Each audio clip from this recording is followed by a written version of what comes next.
Olá, damos continuidade agora à nossa aula número 3 de Mandado de Segurança Individual e vamos tratar agora do prazo para a impetração da ação. O mandado de segurança individual é a única ação mandamental que tem prazo para a sua propositura. Eu lembro a vocês que nós temos 4 ações mandamentais, 2 habeas e 2 mandados. Os habeas corpus e data e o mandado de segurança e o mandado de injunção. Das 4 ações mandamentais, o mandado de segurança é a única ação que tem prazo máximo para sua propositura. Esse prazo é de 120 dias. E aí, portanto, enquanto as outras ações elas não têm prazo limite para sua propositura, exigindo, quando da propositura, o chamado interesse de agir e, portanto, uma ameaça ou uma lesão a direito subjetivo, a ação de mandado de segurança ela exige para ser admitida que se proponha no prazo máximo de 120 dias do ato que se está a impugnar. E aí o que eu preciso chamar a atenção quanto a esse elemento. Primeiro, esse prazo ele começa a ser contado a partir da ciência oficial da pessoa quanto à sua conduta ou quanto ao ato que se está aqui buscando impugnar. Regra geral, a ciência oficial se dá por meio de publicação oficial. Publicação no Diário Oficial do Estado, do município, por exemplo, quando se tem um ato de exclusão do concurso público ou uma exoneração de um servidor. E de um Diário da Justiça quando se trata de uma decisão judicial. O juiz decidiu, dentro de um processo, manda publicar a decisão. E, portanto, a partir da publicação da ciência oficial, começa a contar o prazo de 120 dias. Agora, quando a lei exige que a ciência se dê por ato pessoal, como se dá, por exemplo, nas notificações de multa de trânsito, em que a pessoa recebe a notificação na sua residência, a partir de quando tem um prazo de 15 dias para recorrer ao órgão de trânsito responsável, pela aplicação da sanção. Se tem então que nessa hipótese o prazo começa da ciência pessoal do agente. Então o que é que nós temos?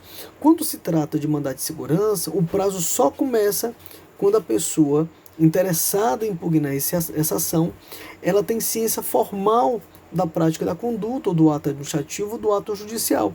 Isso se dá como regra a partir da publicação.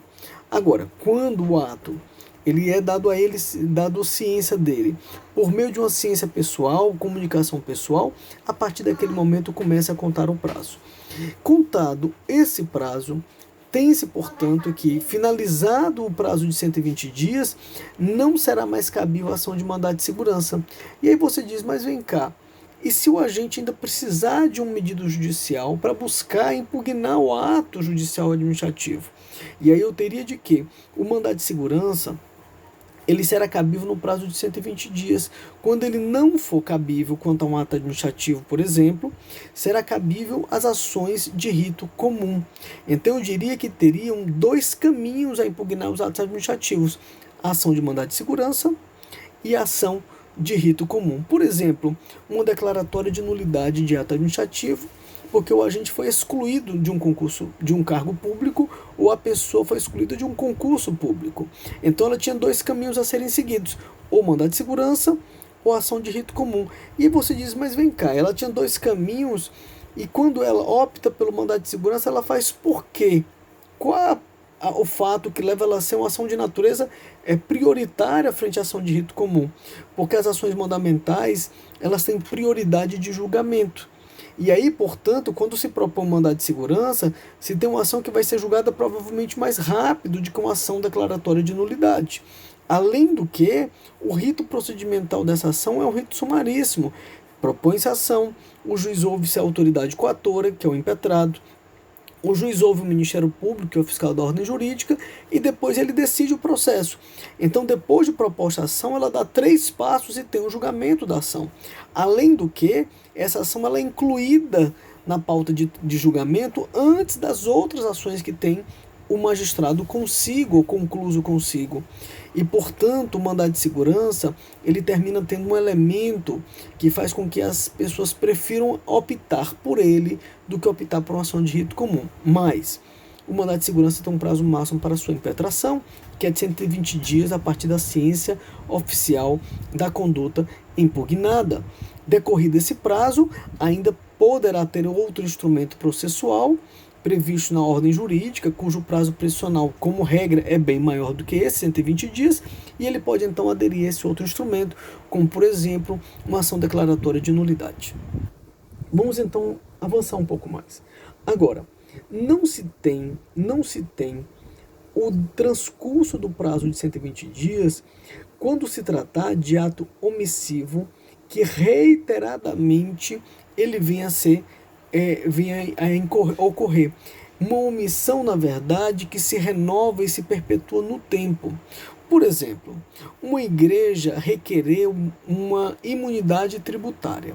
Ela requeriu ao município de Fortaleza que não lhe fosse cobrado IPTU, na medida em que ela é uma igreja e, segundo a Constituição, teria direito à imunidade tributária. E aí o que se tem?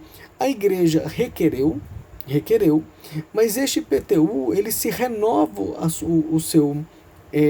o pagamento que deveria se ocorrer mensalmente nas cotas mensais. E aí o que se tem nessa hipótese? Quando o agente observa que está diante de uma conduta omissiva, não fazer da administração, que ela tinha um dever de fazer, o dever de agir, ela tinha que dar uma resposta acerca do pedido formulado, que era o pedido de pagamento do débito tributário. E quando a administração ela deixa de fazê-lo e essa omissão se renova e se perpetua no tempo, não há de se falar de prazo decadencial na medida em que a administração, de tempos em tempo, ela incorre numa omissão que se observa e se renova. Então, a jurisprudência do STJ, do Superior Tribunal de Justiça, tem considerado que nas omissões que se renovam e se perpetuam no tempo, não há de se falar de prazo máximo para a impetração do mandado de segurança, na medida em que, de tempos em tempo, haveria uma lesão ao direito subjetivo. Ora, se a cada mês vence uma cota de natureza tributária, da cobrança do IPTU, que ainda não houve o reconhecimento da imunidade tributária, a cada mês em que se constrange o agente ao pagamento da obrigação tributária, se renova uma lesão e, consequentemente, se renova a conduta que ele pode impugnar por meio de mandado de segurança. Vamos agora tratar sobre legitimidade ativa e legitimidade passiva, ou seja, quem pode propor um mandado de segurança e contra quem se propõe um mandado de segurança. A legitimidade ativa do mandado de segurança individual é do titular do direito subjetivo, é da pessoa que afirma ter titularidade de um direito e, portanto, diz que precisa da ação para proteger aquele direito que a ela pertence. O impetrante ou autor da ação de mandado de segurança individual, como regra, é a pessoa física ou jurídica.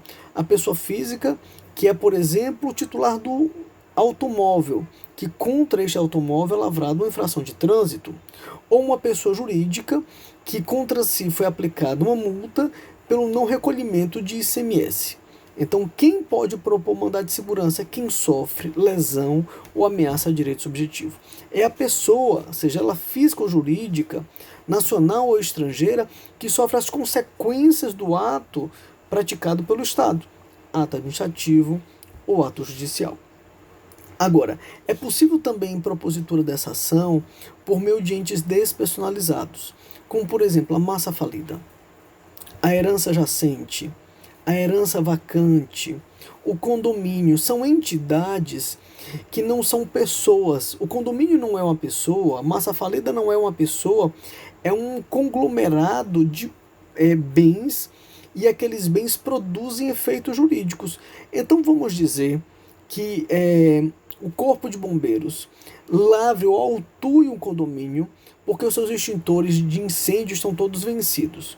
O condomínio não é uma pessoa jurídica e também não é uma pessoa física, mas é uma entidade que tem uma titularidade, que tem uma massa patrimonial, é uma entidade que engloba massa patrimonial, que no caso é o bem lá do edifício, edilício, né? E que com relação a esse bem há um ato estatal que pode estar praticando ilegalidade ou abuso de poder. Então cabe o mandado de segurança também por entidades despersonalizadas, por entidades que não são pessoas nem físicas nem jurídicas, mas que sofrem a atuação do Estado na sua órbita jurídica e, portanto, cabe a proteção por meio do mandado de segurança dos direitos referentes a esses entes despersonalizados. Agora, a lei do mandado de segurança trouxe algumas particularidades quanto à legitimidade ativa. Ela disse, por exemplo, e quando o direito pertencer a vários titulares, quando mais de uma pessoa for titular de um direito subjetivo, qualquer delas pode propor ação. Eu chamo a atenção, por exemplo, de uma hipótese em que o Estado do Ceará estivesse a desapropriar um imóvel situado em uma rua, que aquela rua seria objeto de expansão. Iria, na verdade, passar a ser uma avenida com duas mãos indo e duas mãos vindo, e, portanto, era necessário desapropriar um imóvel. Agora, aquele imóvel pertencia a um casal, ao marido e à mulher. E um deles não tinha interesse em ingressar com a ação. E o outro dizia ou arguía a necessidade de propor ação porque ele observou no ato do Estado uma incorreção, uma ilegalidade, por exemplo. Então, quando o direito pertencer a mais de uma pessoa, a lei do mandado de segurança autoriza que qualquer delas impetre a ação e, portanto, propõe ação. Agora, como o direito pertence a um conjunto de pessoas, físicas ou jurídicas, como um grupo de pessoas é titular do direito subjetivo objeto da ação, o impetrante deve requerer a citação daquele que não propõe a ação, mas que é titular do direito. Então, se o marido ingressa com a ação de mandado de segurança em defesa da propriedade do imóvel, que vai ser objeto de desapropriação do Estado, e a mulher não ingressa, o marido deve requerer a citação da esposa para que ela venha compor a relação processual.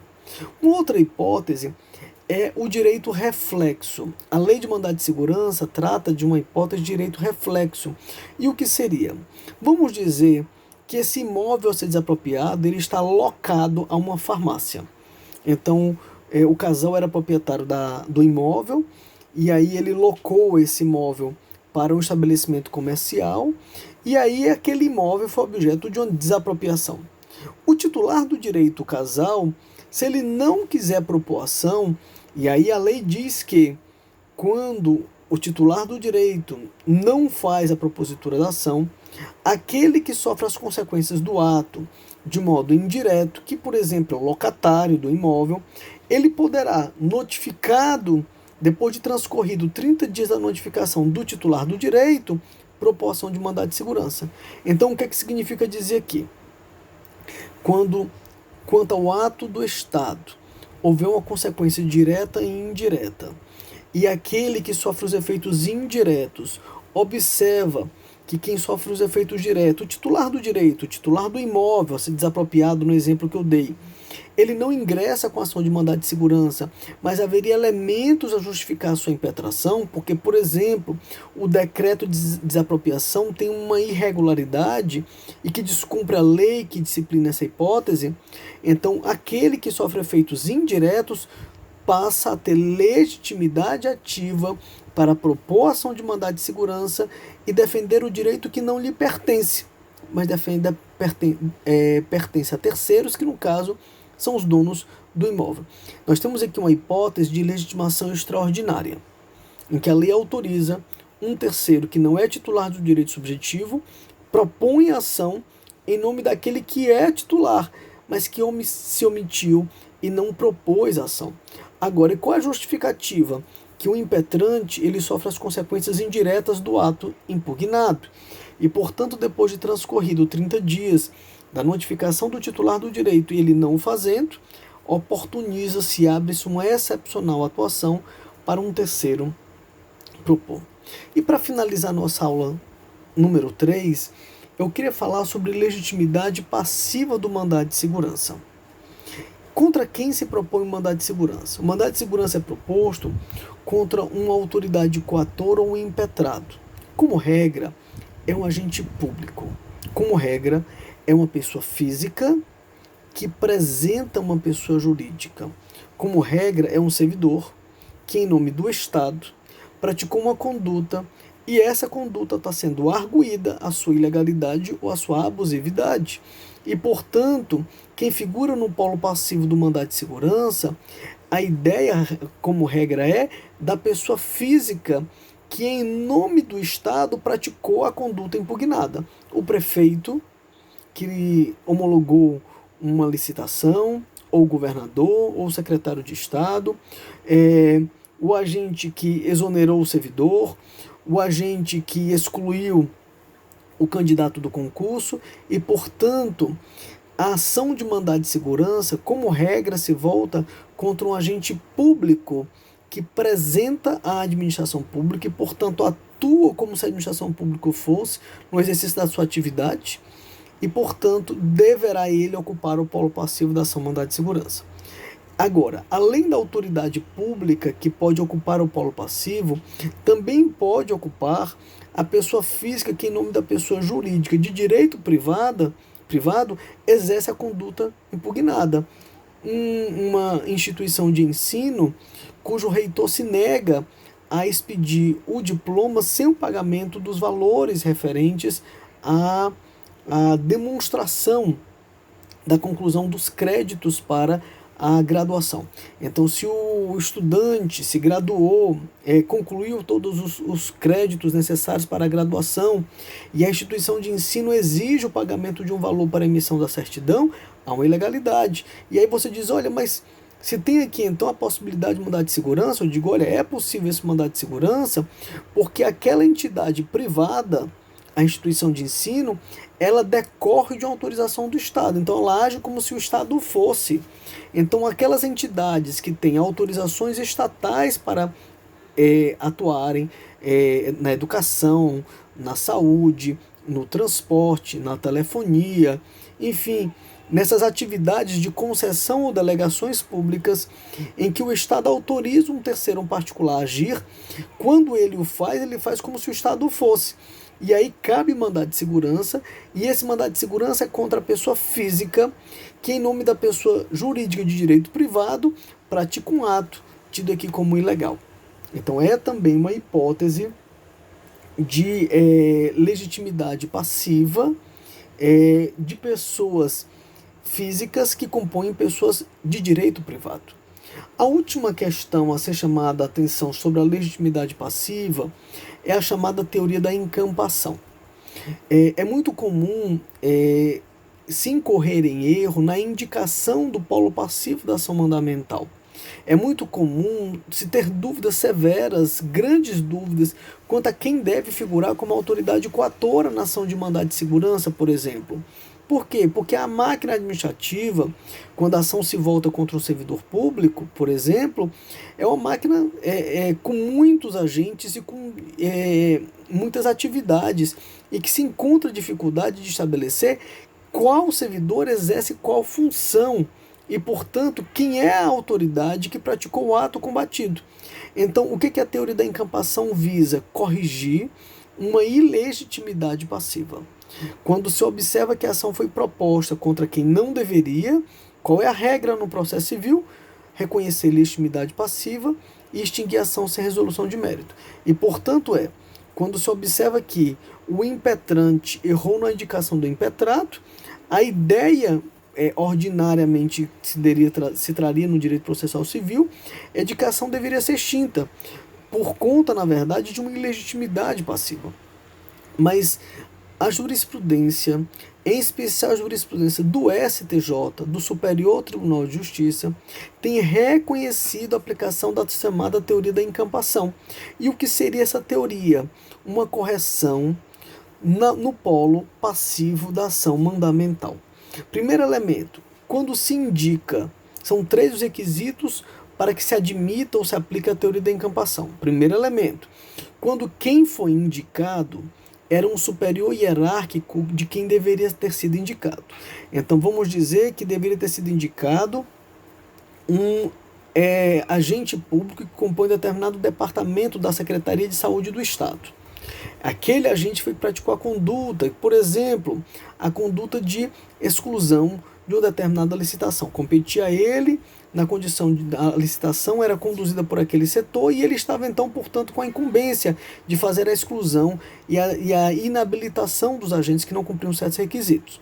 Mas aí ficou em dúvida, quando se foi impetrar o mandado de segurança, quem teria praticado. E aí se indicou, na verdade, uma autoridade a ele superior. Então, quando se indica um superior hierárquico, e na verdade deveria ter sido o subalterno daquele agente. Primeiro elemento, portanto, é de que quem compõe o processo é um superior daquele que deveria compor. Segundo elemento, quando aquele superior, ao manifestar-se no mandado de segurança, ao apresentar a peça escrita do mandado de segurança, chamada de informações, e nessas informações, ele ao invés de se limitar a chamar a atenção para a ilegitimidade passiva, o fato de que ele não deveria compor o processo, porque ele não praticou a conduta, mas ele avança para além da ilegitimidade, e ele defende a legitimidade do ato, ele faz a defesa do ato impugnado.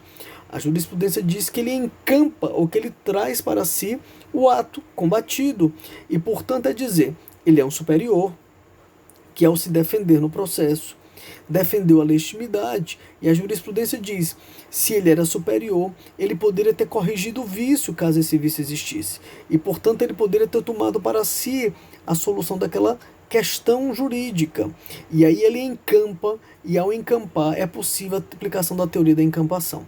Agora, o requisito que a jurisprudência tem chamado a atenção é de que não cabe aplicação da teoria da encampação quando a competência para processar um mandado de segurança contra quem foi indicado é diferente de contra quem deveria ter sido indicado. Vamos dizer então que a autoridade que figura no polo passivo do mandado de segurança tenha um status funcional mais elevado e, portanto, se tem aqui a possibilidade de ter sido proposta a ação em um órgão jurisdicional mais elevado. Então, é dizer, se for no estado do Ceará, por exemplo, mandado de segurança contra o governador e contra o secretário de Estado é no Tribunal de Justiça. Contra todos os outros servidores públicos estaduais é junto ao juiz de direito. Então, se o ato ele era de uma autoridade que deveria ter sido julgada por um juiz de direito, mas se indica no polo passivo, por exemplo, o secretário de Estado, e o mandado de segurança vai para o Tribunal de Justiça, não cabe aplicação da teoria da encampação. Traduzindo, só se pode dizer que há a viabilidade de correção do polo passivo encampando o processo, quando se observa que quem julga o processo é quem deveria julgá-lo, e, portanto, não pode se aplicar a teoria da encampação quando um tribunal é absolutamente incompetente para julgar a causa, porque a autoridade correta não tinha foro naquele tribunal para julgamento da ação mandamental. Então, essa é uma hipótese que o STJ tem verificado como inviável de aplicação da teoria da encampação e, portanto, de que não cabe a correção dessa ilegitimidade passiva. É isso. Um abraço.